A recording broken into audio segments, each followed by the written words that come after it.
What? What can you tell me about your work? My work focuses on understanding human trafficking conducted by gang trafficking members through the lens of social learning and organizational crime theory. I examine how gang culture normalizes exploitation, how recruitment network forms, and why trafficking has become a preferred income source by gang members. Drawing on research by Swan, Carter, and Williams 2020, I found that human trafficking is attractive to gangs because it provides repeat profit with far less risk compared to narcotics. My role as a criminologist is to identify patterns in recruitment, coercion, interstate trafficking, and victim dependency so that law enforcement and community programs can intervene earlier and more effectively. Why do you study that issue or topic? I'm very deeply passionate about dismantling gang-controlled trafficking because it targets the most vulnerable members of society, which include youth, minors, and even those that experience instability. The urgency of this issue is echoed in the work of Kahn and Mulligan 2020, who emphasized the severe demanding gang control trafficking who emphasized the severe, long-term trauma and community damage caused by exploitation. I study this topic because research that merely documents suffering is not enough. My purpose is to help stop it. Every rescued victim represents a life restored, and that drives my commitment into this field. What can you tell me about your selected issue? In my context of gang-involved trafficking, I've explored recruitment psychology, victim grooming, profit flow, and interstate trafficking structures.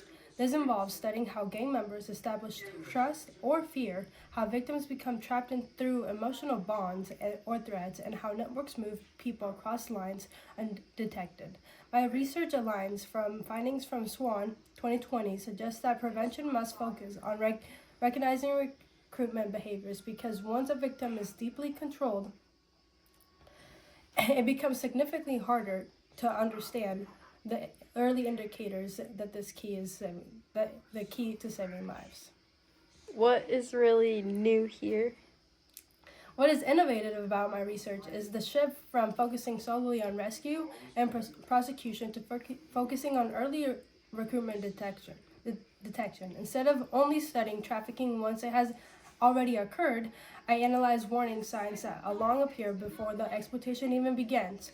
Changes in peer groups, sudden gifts, social isolation, truancy, and digital grooming patterns.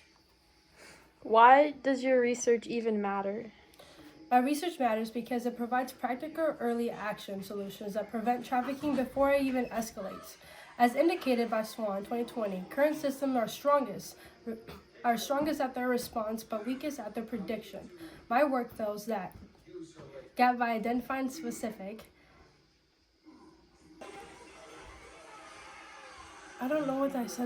My goal identifies specifically working on patterns with teachers, officers, caseworkers, and parents that can recognize. This means fewer victims, fewer gang profits, and safer communities. Without this research, trafficking continue unseen. But with it, we learn how to stop pipeline before lives are even stolen. What do you hope will change because of your research? I hope to see a shift toward prevention first and anti-trafficking policy, where identifying recruitment cues is valued as highly as prosecuting offenders. Research by Kahn and Mulligan support that this transformation, showing that early intervention dramatically reduces victimization rates.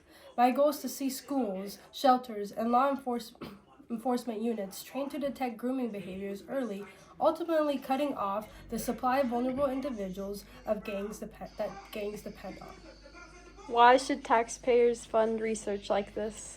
Taxpayers' funding is vital because trafficking is not only a criminal issue; it is public safety, public health, and economic burden. When victims are exploited, communities bear the cost through healthcare, law enforcement, lost education, and generational trauma. Swan emphasizes the need for comprehensive support to dismantle trafficking networks, and research is the foundation for effective change. Funding this work is not a charity, it is an investment in a safer neighborhood, protecting youth and reduce gang power. What is your message for change to stakeholders? My message is very simple. We must intervene earlier. Trafficking thrives in silence, and prevention begins with awareness. Researchers like Con Mulligan that I've mentioned in my whole entire interview call for collaborative trauma-informed change, and I echo that fully. Schools must be trained, communities must be watchful, and agencies must share information seamlessly. When we recognize recruitment instead of waiting for exploitation, we save lives, not after the damage, but before it begins.